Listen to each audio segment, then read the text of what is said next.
Bonjour à toutes et à tous, bienvenue sur KTV, Kwezi FM, le 106.9 pour un second temps de parole. Pour ceux qui se réveillent, bonjour. Pour ceux qui nous regardent et qui nous découvrent à l'instant, rebonjour. Oui, un temps de parole en direct à la télévision et à la radio. Et ce matin, on accueille Bounati. Bounati, bonjour. Bonjour. Alors, on va vous présenter rapidement. Vous êtes une maman, parent d'élèves du côté de Mzouazia.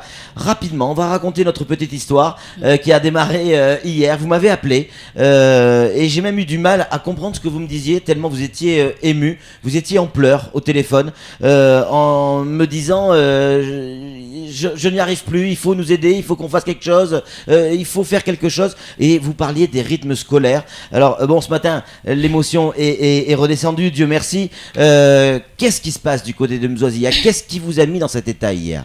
Oui, bonjour Patrick, bonjour Samuel, bonjour Flo. Voilà, je suis une maman d'élève, je suis parent d'élève avant tout. Je vais vous expliquer l'histoire qui m'a poussée à venir à Kwezi FM, contrairement à ceux qui croient que je fais de la politique.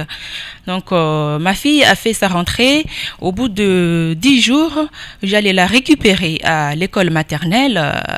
On m'a dit que ma fille n'est plus admise à l'école maternelle où elle a fait 2 ans de son école. Oui. Du coup, on nous dit qu'il faut remonter nos enfants à l'école primaire là-haut.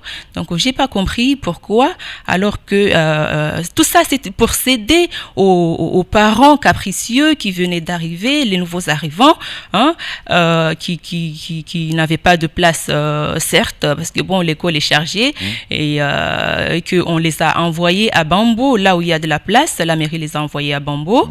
Et par la suite, ces mamans sont pas contents. Ils ont été à la mairie et on leur a donné un bus. Et on n'a pas su ce qui s'est passé par la suite, mais à un moment donné, on nous dit que voilà, les parents d'élèves qui ont des grandes sections doivent monter à l'école primaire là-haut. Donc, ma collègue bien, Bounati, votre enfant est en grande section maternelle. Il n'y a plus de place. Oui. Donc, on l'a mis dans une classe supérieure en CP. On ne l'a pas mis en classe supérieure. Elle est en grande section. Oui. Mais dans une salle de classe qui se trouve dans l'école primaire. D'accord. Donc dans une autre école, l'école primaire, dans une classe de CP. Voilà. C'est ça? Même si ce ne sont pas des cours de CP qui sont dispensés. Pas du tout. Mais du coup, votre gamine, je crois que c'est une enfant? C'est une fille. Une jeune fille, une petite fille, eh bien se retrouve dans une école où tout est disproportionné pour elle, puisqu'elle a 4-5 ans, j'imagine. Elle a 5 ans. Elle a 5 ans, et donc elle se retrouve effectivement avec des bureaux, des tables qui ne sont pas à sa taille, des toilettes qui ne sont pas adaptés à des enfants de 4-5 ans. Tout à fait. Et a priori, ça la perturbe. Bien sûr.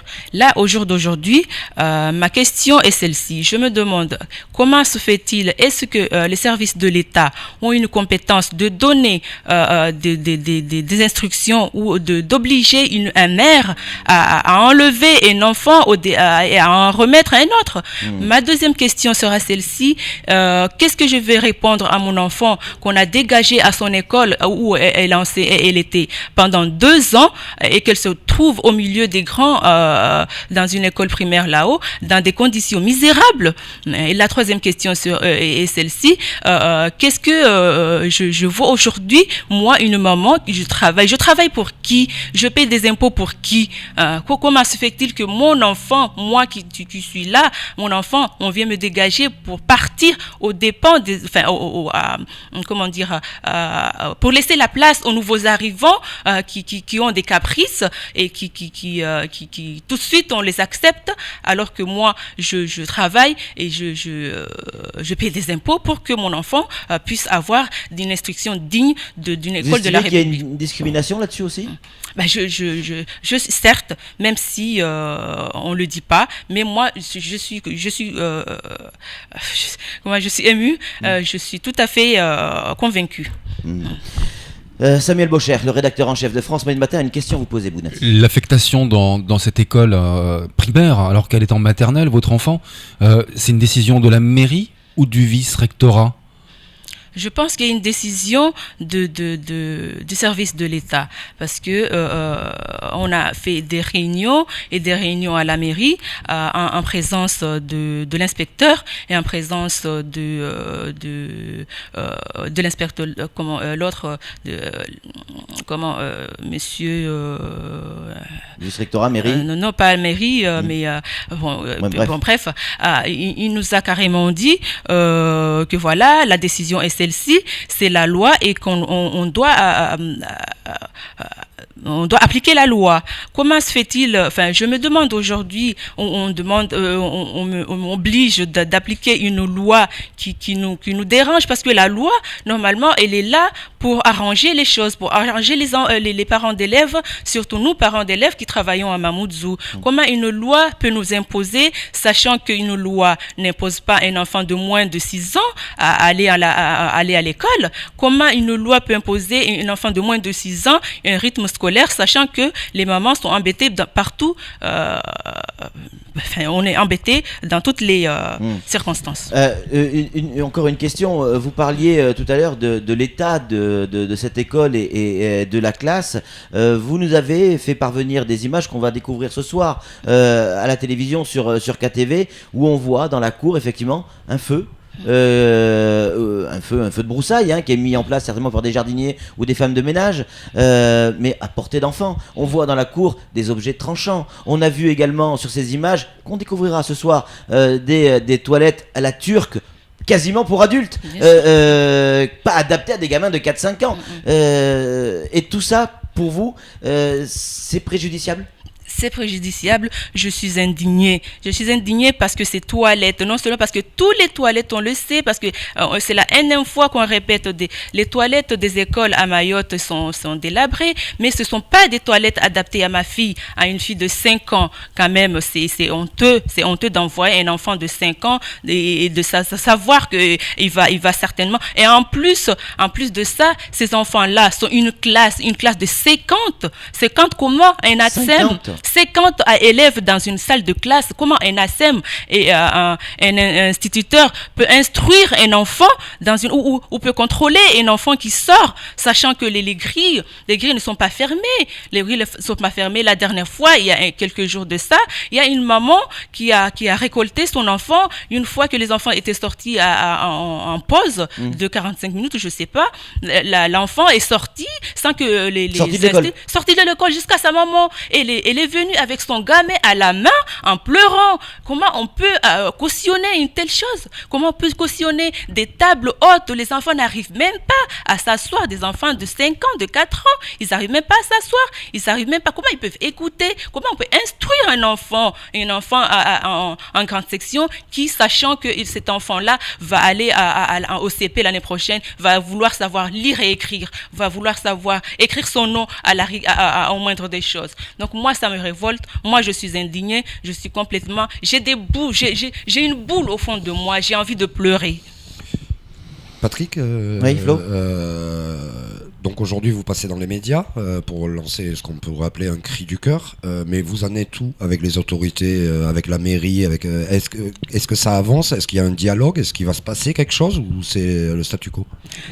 Je peux dire ça à la dernière. C'est mort, c'est totalement mort. Parce qu'on a essayé d'avoir le premier adjoint à plusieurs reprises. On l'a pas parce qu'on a essayé. Pour eux, ils ont déjà tout donné. Mais la seule chose qu'on demande, s'ils ont déjà tout donné, non, pour nous, ils n'ont rien donné. Nos enfants souffrent. Pourquoi ne pas revenir aux horaires normaux? C'est-à-dire la rotation, ou le matin ou le soir. Tout simplement, et recevoir tous les gamins à l'école maternelle pour pouvoir. Moi, je préfère qu'un enfant fasse, puisque le conseiller pédagogique, je voulais dire tout à l'heure, le conseiller pédagogique qui avance certains propos, qui dit que les enfants quand ils faisaient l'école de 7h à midi, ils perdaient 2 heures. Au lieu de faire 24 heures dans la semaine, ils faisaient 19. Donc un enfant une maternelle, un enfant à la maternelle de 2 ou 3, qu'est-ce qu'on attend de lui? Je préfère que mon enfant fasse 19 heures et qu'il soit bien dans sa peau, ou un enfant qui fait 24 heures et qui soit mal dans sa peau. Les solutions, Flo, vous posez la question tout à l'heure, je vais vous la poser autrement. Vous évoquiez, en tout cas pas vous, pardon, mais dans d'autres écoles, ils évoquent la possibilité effectivement de fermer l'école dès lundi du côté de Mzoisia. C'est ce qui va se passer aussi ou pas?